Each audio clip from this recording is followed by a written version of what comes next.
రజనీ గారు ఈ రోజున వైఎస్ సునీత గారు మరోసారి బయటకు వచ్చి ఇంకోసారి మా నాన్నగారి పేరును నీ ఓట్ల కోసం లేకపోతే నీ ఓటు రాజకీయం చేయొద్దు జగనన్న అని చెప్పి ఆవిడ కన్నీటితో ప్రాధాయపడే పరిస్థితి ఈ రోజు అంటే ఒక ప్రతిపక్ష నేత మాట్లాడినట్టుగా మా బాబాయ్ని ఎవరు చంపారో దేవుడికి తెలుసు మీకు తెలుసు అని మాట్లాడుతున్నాడంటే జగన్మోహన్ రెడ్డి గారు 5 ఏళ్ళు రాష్ట్ర ముఖ్యమంత్రిగా ఆయన వాళ్ళ బాబాయ్ సొంత కేసు తేల్చనంటారా? సిబిసిఐడి కేసుని ఈయన ఎందుకు వద్దన్నాడు? ఈ రోజు ఎవరు చేశారో తెలుసు అని చెప్పి ఆ నేరస్తుల్ని పక్కనే పెట్టుకుంటున్నారని సాక్షాత్తు సునీత గారు చెప్తున్న పరిస్థితి. అవునండి, అవును, నేరస్తులు పక్కనే ఉన్నారు దస్తగిరి. కానీ నేరం ఎందుకు చేశాడో చెప్పండి. పేమెంట్ ఇచ్చి పని చేయించలేదా అండి? ఈరోజు గొడ్డలిపోటుని గుండెపోటుగా చెప్పినటువంటి సిఐ శంకరయ్యకి చంద్రబాబు గారి ప్రభుత్వంలో సస్పెన్షన్ విధించలేదండి? మీ ప్రభుత్వం వచ్చాక తిరిగి పదవుల్లో విధించి డిఎస్పీ ప్రమోషన్ ఇవ్వలేదా అండి? అప్పట్లో ఎంతమంది ఎస్పీలని తరిమి కొట్టి మీరు ట్రాన్స్ఫర్ చేయించారండి? విధిగా పనిచేసే వాళ్ళని ఎందుకు నిలవలేదండి? ఆఖరికి సిబిఐ రామ్ సింగ్ గారి మీద కేసు మీరు పెట్టలేదా అండి? పెట్టించలేదా అండి? పిఏ కృష్ణారెడ్డి పక్కనే ఉన్నాడు కదండి. కళ్ళ ముందు రక్తపు మడుగులతో గొడ్డలి పోట్లు పొడిచిన వ్యక్తికి కుట్లేపిస్తారా అండి? ఆ బాత్రూంలో అవన్నీ బెడ్రూమ్లోని కడిగిచ్చేస్తారా? ఇదేనా మీరు చేసింది?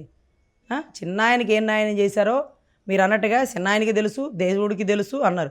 చిన్నాయనకి తెలిసినా చెప్పలేని పరిస్థితి, దేవుడికి తెలిసినా పాపం మాట్లాడలేని పరిస్థితి. కానీ రాష్ట్ర ప్రజలకి భగవంతుడు గొంతు అన్ని ఆయుధాలు ఇచ్చాడండి. విలువైన ఓటు ఇచ్చాడు, గొంతు ఇచ్చాడు, మాట్లాడతాడు, సమాధానం చెప్తారు. వాళ్లే మిమ్మల్ని గద్దెదించేది, మీలో మార్పు తీసుకొచ్చేది.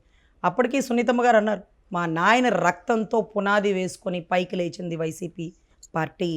పునాదిని కూకటి వేళ్లతో పెగిలించడానికి మళ్ళీ నాయన కూతురుని నేనే వచ్చినాను అంటూ షర్మిలమ్మకి నేనే ప్రచారం చేస్తాను, కడప ఎంపీగా పోటీ చేపిస్తాడు. ఎందుకంటే వాళ్ళ నాయన కోరిక. బెంగళూరు వచ్చి అడిగాడు, అమ్మా అవినాష్ రెడ్డి వద్దు, నువ్వు నుంచో, మన రక్తం మనం ఇక్కడ ఉండాలా, వైజాగ్ పోయి చేసేదేంటి, మన బలం ఏది, మన గడ్డ ఏది అని. కానీ మట్టి గడ్డ చేసేసిన పరిస్థితి ఈరోజు అవినాష్ రెడ్డి గారు. సో అవినాష్ రెడ్డి గారు ఎదురుగా కడపలో షర్మిలమ్మ నుంచి ఉంటే, ఆవిడికి ప్రచారం చేసే సునీతమ్మ ఉంటే, వీళ్ళందరికీ సపోర్ట్గా ఆదినారాయణ రెడ్డి గారు, బీటెక్ రవి గారు అందరూ నిలబడుతుంటే, అందరూ కోరుకునే అంతిమ లక్ష్యం అరాచకపు పరిపాలన చేస్తున్న వైసీపీని గద్దెదించడం. అన్ని పార్టీలు ఒక్క పార్టీని టార్గెట్ చేయడం చూడండి ఎంత దారుణం అంటే, ఈరోజు రాజకీయంగా దళితుల మీద చేస్తున్న దాడులు ఎంత దారుణ పరిపాలన అంటే, కళ్ళ ముందు మనిషిని నరికేసి అవతలోడి మీద వేసే నిందలు. ఈరోజు ఎలక్షన్ కోసం అవ్వాతాతల్ని కూడా చంపడానికి ఏమాత్రం వెనుకాడనటువంటి వ్యక్తి ఈ వ్యక్తి. అసలు అంతిమ లక్ష్యం ఒకటేనండి, వైసీపీని గద్దెదించడం. వైసీపీ ఉంటే మళ్ళీ రాష్ట్రంలో మేము బతకలేము, ఏ పని చేసుకోవడానికి పనే లేదండి. కూర్చోబెట్టి పథకాలు ఇస్తాడు, అభివృద్ధే లేదండి. ఒక్క ఇటుక మీద బొచ్చడు భారతీయ సిమెంట్ వేయడు.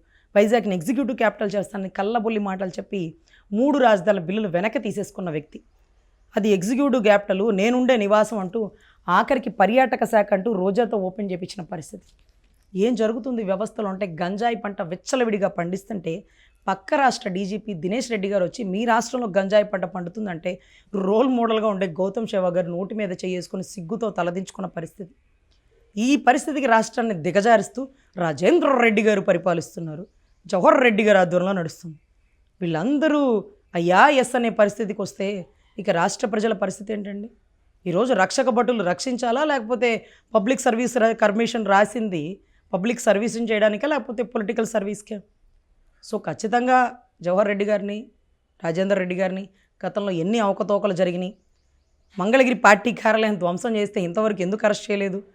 ఏదైతే చంద్రబాబు గారి ఇంటి మీదకి దాడి చేయడానికి వెళ్ళే వాళ్ళని వదిలేసి చంద్రబాబు నాయుడు గారిని సపోర్ట్ చేయడానికి వచ్చిన వాళ్ళ మీద ఎలా కేసులు కట్టారు? ఏదైతే పాపం తాడికొండ గత ఎమ్మెల్యేనండి ఎస్సీ, ఆయన మీద ఎస్సీ కేసు పెట్టారు. ఒక ఎస్సీ మీద, ఒక మాజీ ఎమ్మెల్యే మీద ఎస్సీ కేసు పెట్టారంటే ఇక చూడండి డీజీపీ ఎంత గొప్పగా వర్క్ చేస్తున్నారో గౌరవ్ రెడ్డి గారు అనేది ఎలక్షన్ కమిషన్ దృష్టిలో ఉంటుంది. వీళ్ళు ఎంత అస్మదీయులు అనేది గుర్తించి ఖచ్చితంగా వీళ్ళని తొలగించడమా, ట్రాన్స్ఫర్లు చేయడమా, ఈ దరిదాపుల్లో ఏ పనిలో వీళ్ళు పాల్గొనకుండా నిషేధించడమా అని బలమైన నిర్ణయాలు తీసుకుంటే తప్ప ఈసారి ఎలక్షన్ జరగదండి.